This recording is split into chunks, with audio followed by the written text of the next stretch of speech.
your teeth. Let me show you new box. Stop it, Mama. Look in my box. Let me show you first one. The first one is sharpener. Look it.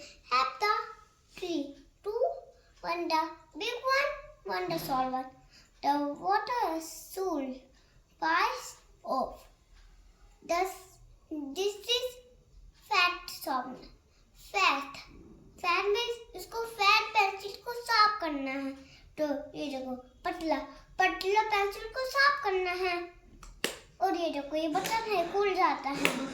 Then ये खुलता नहीं है। तब ये खुलता है, तब ये खुलता है, फिर बंद होता है, तो ये भी बंद हो जाता है। तो सेकंड वन दिस में कलर रखना। तो ये देखो ये जो दिख रहा है, देखो ये जो है एक सैंडी लाइट है, तो उसमें भी है। अगर इसमें क्लिक करेगी तो वो बाहर निकल जाएगी। तो इसमें पेंसिल, शार्पनर, रेजर, सेल भी रख सकते हैं। लेकिन ये देखो ये लाइट है, ये देखो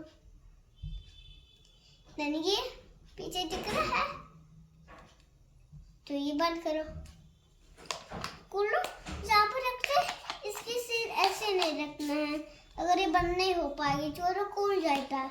फिर ऐसे करो, ऐसे में बहुत सही होता है, लेकिन चोरा आगे करो।